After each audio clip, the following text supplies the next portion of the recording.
Hello, everyone, and welcome to another edition of Mormon Stories Podcast. I'm your host, John Dehlin. It's March 29th, 2017, and we are here to interview Trevor Haugen. And Trevor is going to be known to many of you and is not going to be known to others. But basically, let me just give kind of the rundown. We interviewed Trevor about sort of in episode 1 of this series about his faith journey, about his mission in Latin America, about his temple marriage, about his second temple marriage, and about his faith crisis, and all of that. And we did all that in episode 1. And then in episode 1, we talked about how we were going to be releasing in episode 2 an audio recording of an interview that Trevor had with his former mission president, who became a general authority, Don Clarke, and Matthew J. Grow, who is in the LDS Church History Department. So that was what we had planned. We went ahead and released the audio recording from that meeting, and then we did a couple hours of analysis with Lindsay Hansen Park, John Hamer, and Glenn Osland, and we released it all. And those of you who have already listened to all that, please don't feel like we're expecting you to tune in and listen to more.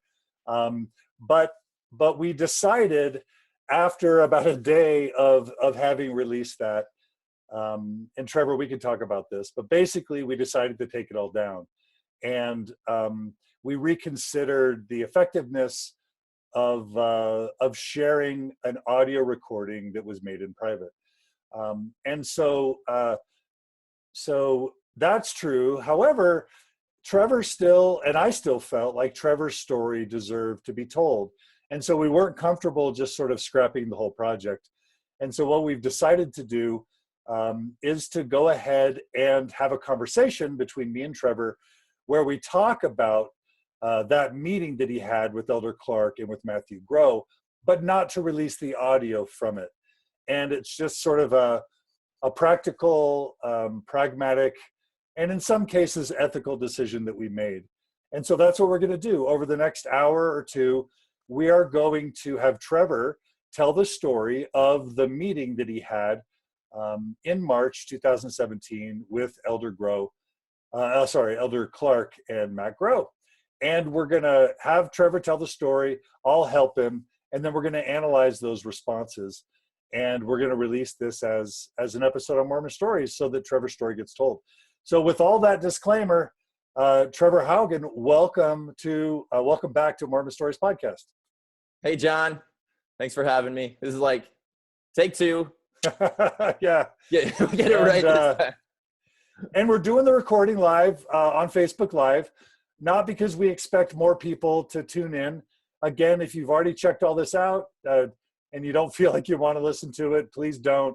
But if you do want to tune in, and right now we have 73 people who have tuned in, we do welcome people to share their questions, their thoughts, their concerns, and throughout this discussion, and definitely at the end, we're willing to take questions, not just about the meeting, but also just about, our decisions to take things down, etc. And again, we don't expect anyone to tune in or listen, but we want Trevor's story to be part of the historical record. And that's why we're re-recording. At least that's why I'm re-recording. So with all that, Trevor, do you want to say anything really quickly about the decision to take down the audio recording? What would you like to say about that? Yeah, and I think you did a great job in explaining just, really the last couple of days have been a little crazy for us. It's given us some time to kind of reflect on, some decisions that we made. And, really the biggest thing is that, my whole purpose for coming on Mormon Stories is to share my story. It's not to convince or persuade anybody. This is just a very, I wanted it to just be a very raw look at what happened and kind of how it felt for me. I'm not an educator or an expert. I'm just simply somebody with questions that happen to get a meeting with two very influential people of the church. And I think a lot of times, I know what happened with me is when I was meeting with my local leaders, it kind of felt like, well, I might not have the answers, but somebody, kind of higher up might have it, or, I want to introduce you to this person, this person, this person. And so it just kind of got to the point where that escalated, and I found myself in this situation. And another thing to understand is that naturally I'm a documentarian. So I, up to this point in my, in my journey, I documented everything. Since the first week when I started going through this, I just knew this was going to be a big enough deal that I should probably start, videoing myself and my feelings and how I, and just how this was all happening, And so I'm really glad that I did that. And this was just kind of another piece of that for me. It was later on that, after having listened to this several times, John, after sharing this with you, that we decided, we wanted to share this, and I wanted it to be in the best light possible, in the most accurate way possible.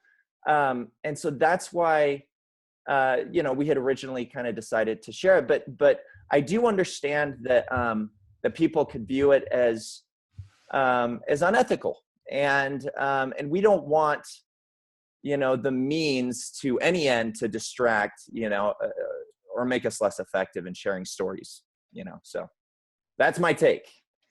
Yeah. And it was a really tough call because on some level, the church makes such important claims. The church expects so much of its members, and it's not often forthcoming in these sorts of conversations that, from a journalistic standpoint, there are many people who feel like it's fair game, especially if there's suicides or families at risk, that it's fair game to have them be on record, especially when it's legal to obtain that record. I think that's a fair argument, but it's also a fair argument to say it's a breach of trust and unethical.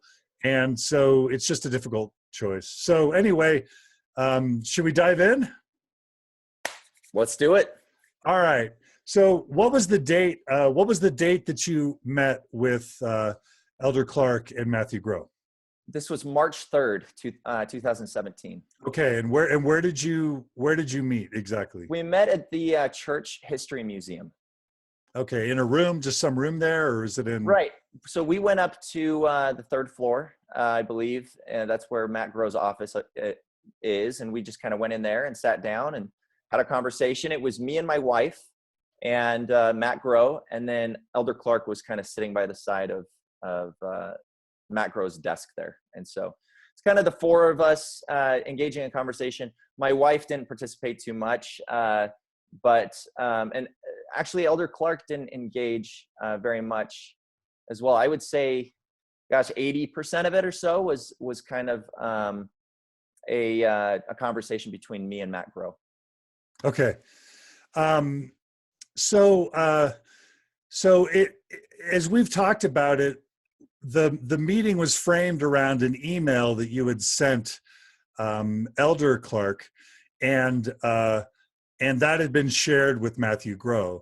So I think as part of the structure for this interview, why don't you go ahead and we'll read each of the main questions that you offered, and then try to retell the story of what happened with each question. Is that okay?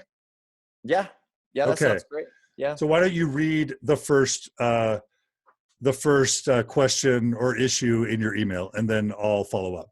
Right, and just to give a little context too, I did meet with Elder Clarke prior to this meeting.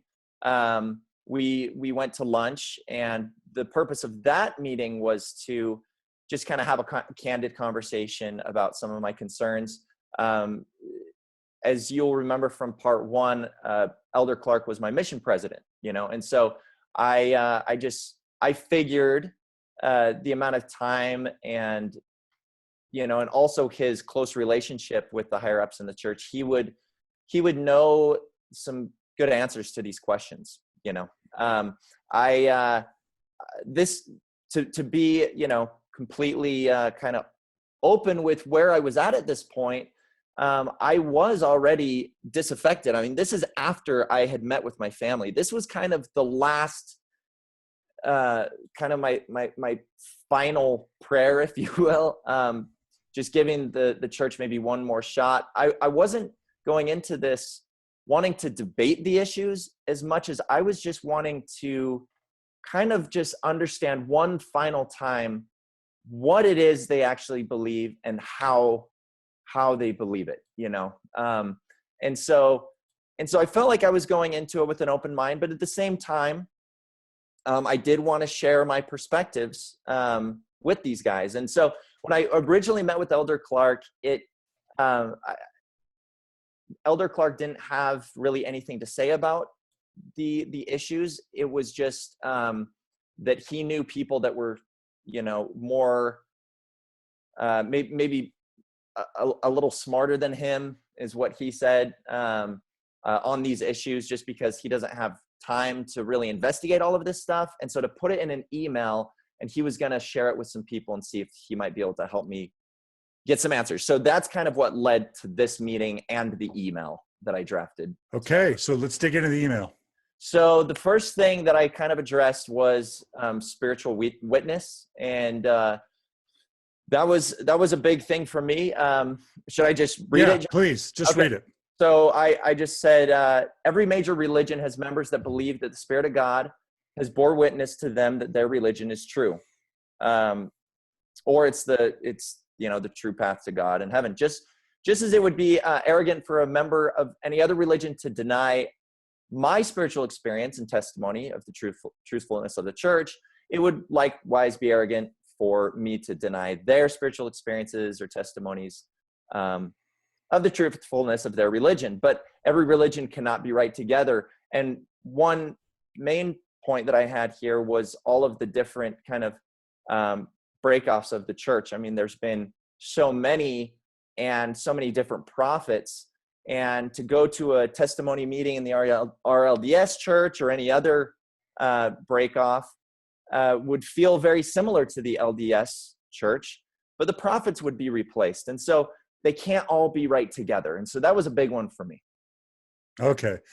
And I'm gonna let listeners know ahead of time that this is going to be the first in hopefully what is a series of 5 or 6 people who are going to be sharing their experiences with Mormon general authorities, because we think it's a very common thing when someone's had a faith crisis to get an audience with the general authority. I did it. I met with Elder Jeffrey R. Holland twice. And we think that because that's a thing, because it's something that's done, it's something that isn't talked about, that there's historical value, spiritual value, ethical value, moral value in people telling those stories, so that in 2017, we can know what it's like to talk to a general authority during this past decade around these sorts of issues. So if anybody has had a meeting with the general authority that they want to actually talk about and share their story, I just want to make sure people know that we're not just doing Trevor. We're going to do 5 or 6 of these and hopefully have this sort of little repository of oral stories of people's experiences meeting with general authorities. It can be good, it can be bad. Okay, so Trevor, once you guys started talking about this question of spiritual witness, I'm going to go ahead and sort of speak back and summarize what we heard from Grow and from Clarke. So what I heard was that Grow immediately went to discuss this issue of the only true church. And it seemed like his point was to say that there's truth everywhere, that Joseph Smith got his truth from wherever he could find it. If he could find some truth in the Masonry ceremony, he would incorporate that into the temple ceremony. He talked about a general authority statement that basically said all the world religions have truth in them. And that was sort of his response to this question. There's truth everywhere, and the church is becoming more expansive. He also seemed to not want to, so then he basically talked about how authority was the point, that while there's truth in all the religions, that authority was where the LDS Church had the distinguishing sort of benefit. And so after that, it seemed like he kind of then said, so there's this question of the one and only true church. And I heard him actually say he doesn't have much to say about that. And he kind of even deferred to Elder Grow And Grow didn't speak up at this point. So we're about 17 minutes into the interview. Yeah, and you mean Elder Clarke. Elder Clarke, Yeah, I'm sorry, Elder Clarke, thank you. So how did you feel about Grow's response to that question? Well, first of all, I was hoping Elder Clarke would have been more involved, like you mentioned. And I think Matt Grow also was kind of wanting to lean on him a little bit as well. But Elder Clarke was definitely just kind of letting him do the work. But the thing is how I felt about that is this was something that this is a response that I would have given, in the mission. This is something that I had already thought about, but there's some, in my mind, there were just some kind of issues, some core issues with that, because when God the Father and Jesus Christ saw Joseph Smith in the first vision, they told him that every other religion was an abomination in his sight. And so to now go back on that and say, well, we kind of think that there's, there's good in every church, we're just saying, hey, let us add to that, that kind of goes against, what was initially supposedly said to Joseph Smith from God himself. When you say everything's an abomination, like, that's a pretty strong word, and so we very much believe that this is the only true church. And I always understood that we had evidence and logic on our side, at least to a certain point, to back it up. And so one point that I made to Matt was, I just said, well, I know that a lot of it comes down to faith. I know a lot of it comes down to, following the Spirit, but where most religions have, a lot of logic and science leading up to a point, then there's a gap to where you find God. I feel like Mormonism is redefining that faith in the sense that as Mormons, we have to believe and have faith despite science, logic, DNA analysis. All of that. And so what I was telling Matt was just, help me at least, make sense of this half of a bridge that should be there, that's just not anymore. Yeah. So if I were to summarize, you feel like, even in Doctrine and Covenants, I think section 1, it makes it clear that all other churches are an abomination. That's been the narrative that we were raised on. And so to some extent, now to just focus on the good and the truth that's everywhere feels like a bait and switch to you a little bit. Well, yeah. And another thing is, I talked at the beginning when I first sat down with Matt and Elder Clarke, we were talking about, some different concerns that I had. And one of the things in the very beginning of the meeting was that I talked about, as I've kind of stepped away from the church a little bit and been able to look outside in and talk to some of the members of the church, what scared me most is I've started to see what I see in like Scientology documentaries, and and what I mean by that is this mind control going on. When you have talks like Boyd K. Packer, when he says, how can I bear a testimony until I get one? How can I testify that God lives? The gospel is true, They basically say the way to gain a testimony is by bearing it. Yeah, he says the testimony is to be found in bearing it. And to me, is that ethical? How is that not bearing false witness? Is that not a part of this whole, mind control thing, that's happening? And so that scared me, John. That really scared me. And as I talk to people and they're unwilling to even open their mind to the opposite side, of things, or just the unwhitewashed history of the church and the hidden doctrine of the church. It's scary to me that people can't even entertain that, And so, so that's part of that whole thing as well. Yeah. Yeah. And I would just also add that in some sense, the church kind of speaks out of both sides of its mouth, because you can find these isolated quotes where we emphasize the goodness and truth out there, but make no mistake about it. Our missionaries are there to convert people away from their faith. We don't consider baptisms of any other Christian church to be legitimate. We don't consider that they have any legitimate authority. And the prevailing, the dominant, the absolute narrative in General Conference through 2017 is, this is God's one true church, and join it or you're not part of God's true church. And so for Grow to be focusing on the good that's found everywhere, it's a nice progressive move. And you hear that from Patrick Mason, you hear that from, Gibbons and others, but it's just not consistent with the prevailing authoritative narrative. And to say that those are in any way comparable or equal or deserve equal weight, it really can't be both. It's either, it's just like, Gordon B. Hinckley has said, it's either everything it's claimed to be, or it's the greatest fraud. You can find Holland saying that. You can find, apostles and prophets saying that for dozens and dozens of years. They're the ones who've set it up this way, and it's still framed in this way. And to claim that it's about goodness everywhere is just not living in reality, Yeah, absolutely. And they did, and there was a part where Matt did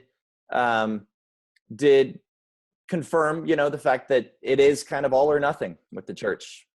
It's all or nothing. So yeah, that's a big claim, to be the only true church on the face of the planet. And yet just ask everybody to just follow the Spirit. When something doesn't make sense, or history, DNA, science, logic disprove something, just follow the Spirit. That to me can only get me so far, especially as I'm meeting other people out there in the world that are spiritual, that have had spiritual experiences, and they've tied them to the religion that they have, and so yeah. I can't step into anybody else's body, John. I don't know what they're feeling. So I can never say that my feeling of the Spirit is stronger than theirs. Does that make sense? So my whole thing was just, I could no longer rely 100% on the Spirit alone to guide me. Some things started, they need to make sense at least. Yeah, and I basically call that the epistemology problem. How do we know if something's true? And the church's excessive reliance on feelings, irrespective of facts, is just deeply problematic because, some Muslims believe in Islam so much, they've had such a strong spiritual witness that Islam's true, that they're willing to fly their plane into buildings. So you just can't claim that feelings are a reliable demonstration of evidence that something's true, because every religion relies on feelings as evidence that the religion is true. Well, and you want to talk about feelings. Look at the commitment, right? Like you said, flying planes into buildings and these suicide, these kamikazes, basically, they believe that God is telling them to do that. That's got to be a pretty intense feeling if we feel like we're feeling the Spirit, and another thing is you look at Buddhism, and people committing their entire life to the practice of Buddhism. You look at evangelist conventions, look at the Spirit that you feel there. Those guys are getting people on stage that haven't walked in years, that have been sick, and they're healing people. Talk about authority, talk about priesthood. How do you explain these things? Yeah, absolutely. Okay, great. I think we've covered that one well. And I appreciate where Grow is coming from, but I think to me, it just doesn't seem consistent, and it seems a little bit disingenuous. It's sort of like saying these are not the droids you're looking for, when the stark reality is the brethren themselves, as official prophets, seers, and revelators, frame it as the one true church with exclusive authority. And so to encourage people to lower their standards, I think is not consistent with the LDS Church. Right. Okay, why don't you read question number 2 about Book of Abraham, and just read the question. You don't even, just read it straight so that we know what they read when we had the meeting. Okay, a lot of these aren't so much in question form, but I'll try. Oh, whatever. Read the statement. Yeah, okay. So I just put, we have testable claims from Joseph Smith that can help us prove whether he was a true prophet or not. You shall know them by their fruits. One of these is the power of translation from God. Joseph Smith claimed that he could translate documents from Egyptian or Reformed Egyptian to English. But nobody could cross-check this at the time, since linguistics could not directly translate Egyptian at the time. Today, however, they can, and they have. We don't have the plates from the Book of Mormon. We don't have the Kinderhook plates, but we do have these scraps, as Matt Groh would say, of the papyri from the Book of Abraham, and also the facsimiles right here, actually still in the canonized scripture in the Book of Abraham, that Joseph Smith supposedly translated. So the fact that Egyptologists have found the source material for the Book of Abraham to be nothing more than just pagan funerary text of a deceased man named Hor, and that none of these descriptions actually match up with the facsimile. Basically, every item that we have to test Joseph Smith's ability to translate, he fails every single time. And so that's okay. So that was the statement. So my recounting of what Groh's response was to first make the very classic apologetic claim that we don't have all the scrolls. I think he said that we have just 10% of the scrolls, that a bunch was destroyed in the fire. So again, apologists are always going to the gaps to say maybe the truth is in the evidence we don't have, right? As if the absence of evidence sort of proves something, or at least allows for plausible deniability. He does acknowledge that these are funerary texts, and that, just as the essays acknowledge that Abraham, from what we have, Abraham's name, pretty much doesn't appear anywhere. There's really the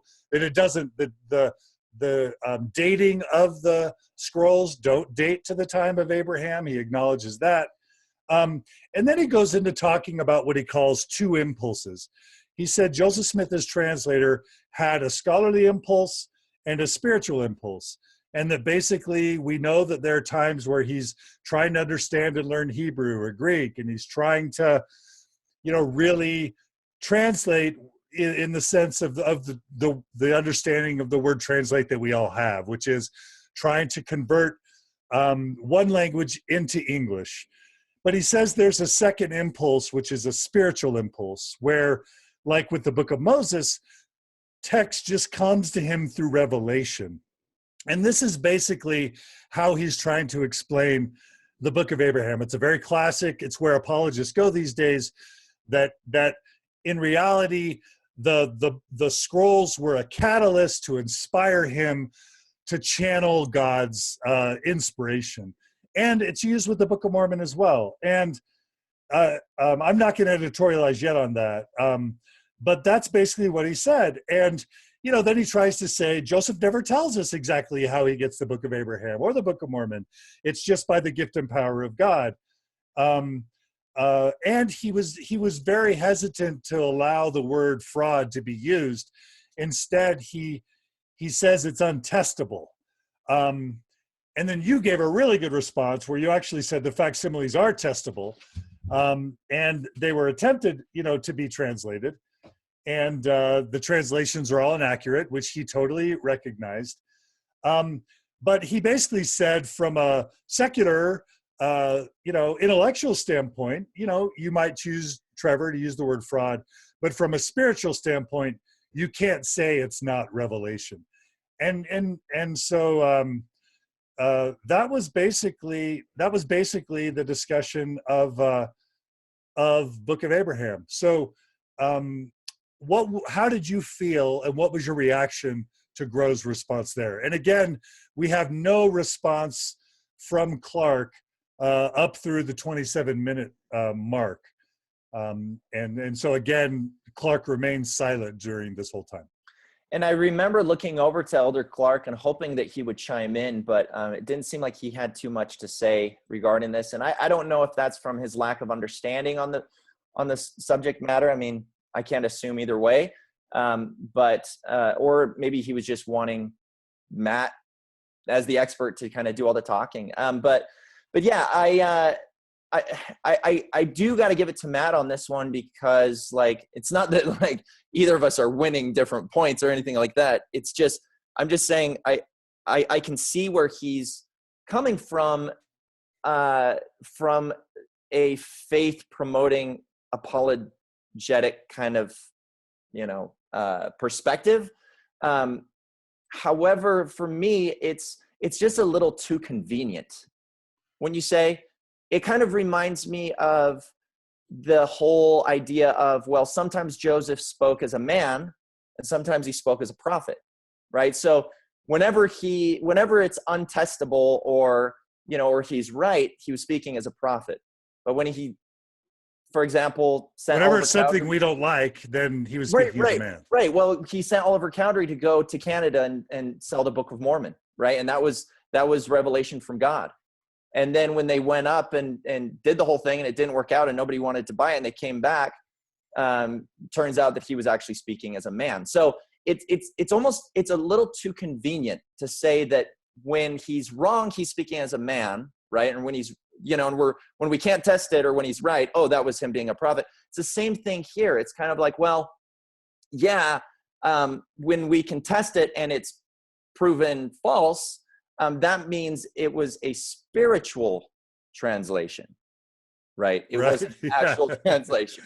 Yeah. So that just seems a little too convenient for me. And like you said, a lot of these things aren't spiritual. They're very literal. Like, how do you explain the facsimiles? Like, what spiritual thing am I supposed to get out of some of this stuff? Answers to the Hebrew word meaning rauki yang.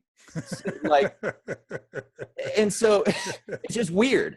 And no Egyptian could look at this with a straight face and like actually accept this as historical, legit. Yeah. Translation. I mean, it's clear that Joseph was giving people the impression that he was translating, not channeling spirituality. You know what I'm saying? Well, he had the alphabet, right? He was taking a very scholarly approach, and there are witnesses to that. And so, 86% or something like that of the Book of Abraham is actually taken from the Bible. So why did he need to really like invent? I mean, if most of it was going to be revelatory or spiritual anyway, why go through all of this pain of coming up with his Egyptian alphabet and grammar and all this kind of stuff, when really he could have just prayed or looked at his stone? Yeah. I don't know. It's just, it doesn't make sense to me, but that's, but I can see Matt's point where, hey, just have faith on it. It's a spiritual translation. And I think we probably should have started acknowledging how kind it was for Elder Clarke to meet with you. Maybe you did, or how generous it was for Matt Groh to meet, that they were sincerely offering pastoral care, and at least on Groh's part, making a really sincere attempt not to demean you, not to belittle you, but to just share, his best understanding of how this could be reconciled. So there's a degree to which they're working in good faith. They're trying their best to help you, and they deserve credit for their time and kindness and generosity. Well, these guys don't have time to meet with people like me every single day. I mean, if they would meet with people like us every day, they would have no life, but that's why, I wanted to share this with people, because I feel like a lot of people would love to kind of be in this situation. I think it's ideas that are worth sharing, but I do think it was very, very kind of Matt to take his time, and Elder Clarke. Absolutely. Yeah. And at least, I don't know that people feel like Elder Clarke came off very, very well, but I think most people feel like maybe Groh didn't give the best answers, but he came across quite well, quite candid, very apologetic, but also not demeaning or belittling. So many people feel like Groh came out well. I just want to add something that maybe you've already just kind of mentioned. It's apologists always going to where the ground is unprovable to make their point. And at the end of this conversation, Groh basically says, we need a greater and a better understanding of what being a prophet means. And in theory, that's okay, except for the fact that the prevailing orthodox narrative makes it very clear what a prophet is, which is to talk to God. And when an apologist takes that move of saying, well, I think we need to have a deeper understanding of what translation means or what prophet means, what they're really doing is defining down. They're basically saying prophet. They're saying it quietly. They're saying it behind closed doors. They're saying it, Givens will say it in a little secret private meeting with a bunch of people who are hand-selected at a state conference. Okay, maybe prophet means something different than what we thought. Maybe translation means something a little bit different than what we thought. But in reality, they're basically lowering the bar and lowering the standard. Yeah. And that's not what we signed up for. That's not what people got converted to.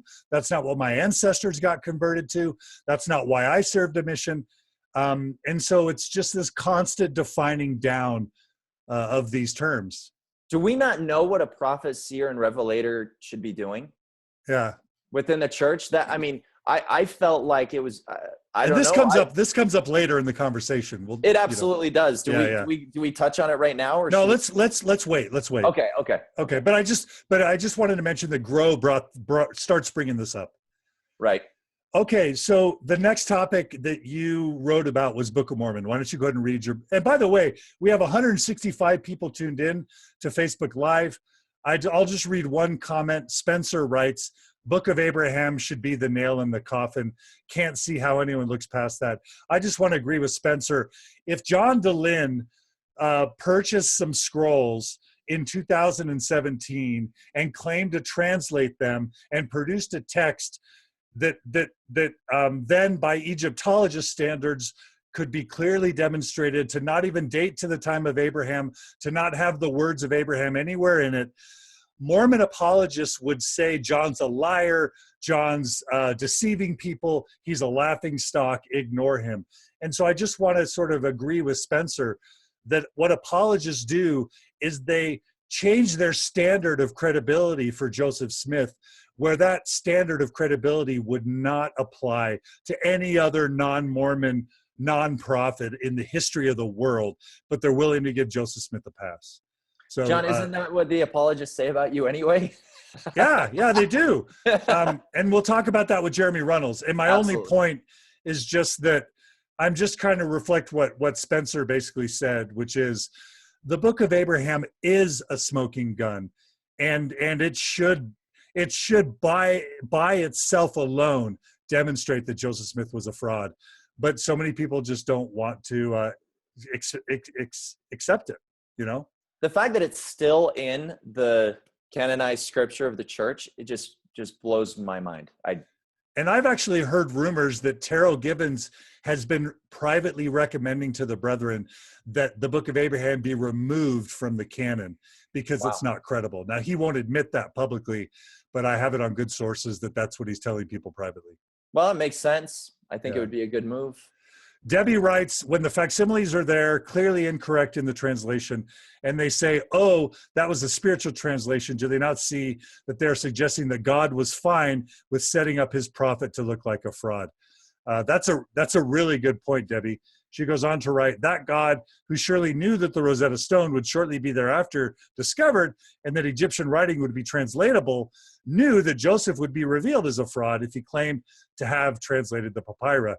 Thought using the papyri as an apparent source would be fine, ? And I think that's right. That's a really good point by Debbie. That would be really playing with our minds, wouldn't it be? Yeah, I mean, say by their fruits you shall know them, and then just make their fruits completely just hoaxy feeling. That's, that's misleading. Katie writes, if the Book of Abraham wasn't a literal translation, why the need to spend thousands of dollars donated by the saints in tithing to purchase the scrolls? That's another great point made by Katie. Man, our listeners are very thoughtful. Listeners, please continue bringing up your comments and questions, and we'll read them after our analysis. Laura writes, don't forget the Kinderhook plates.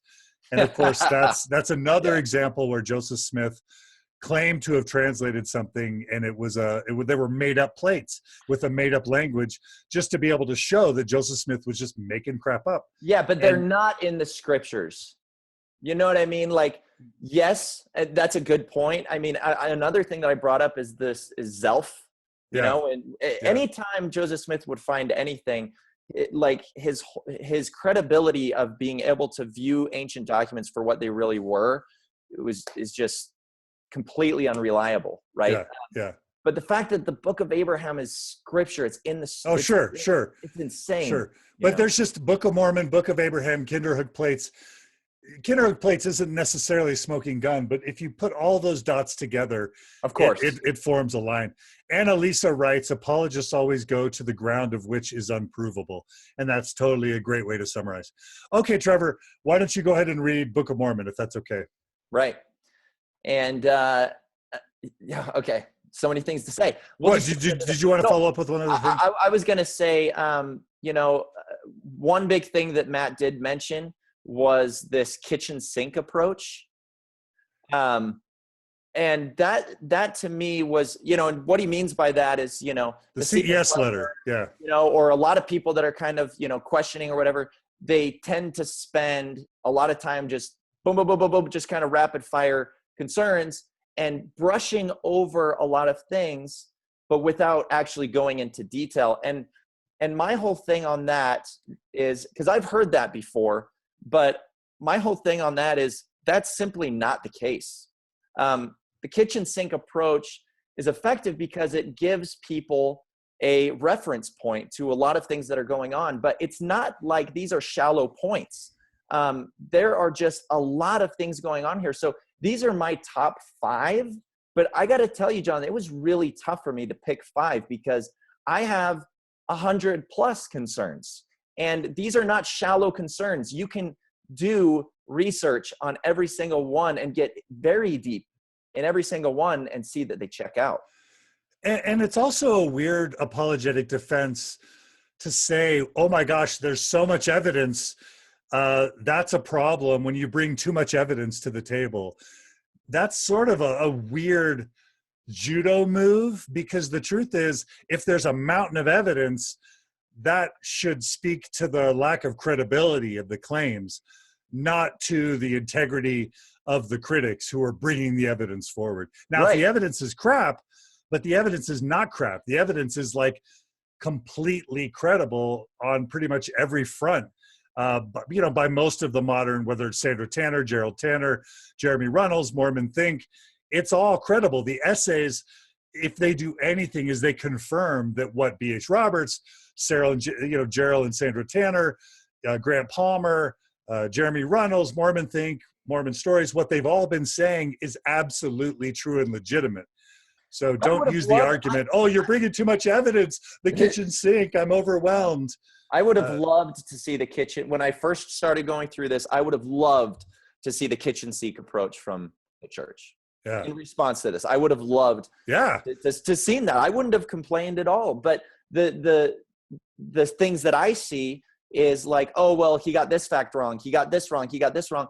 And when I look into those where it's inaccurate, and again, we're talking heavily about the CS letter. I don't want to make my entire experience hinge on the CS letter. It's just that Jeremy Runnels did an incredible job summarizing all these points, but it's outside that too. And what I was going to say is the points that they make where, saying the CS letter isn't 100% accurate. When I look into those, it's like, well, you didn't get the spelling of this right. Yeah. Or the name of this place is wrong. Or, you know what I mean? Very small stuff when fundamentally the issue's still. Or the critics are bad people. We'll talk about that.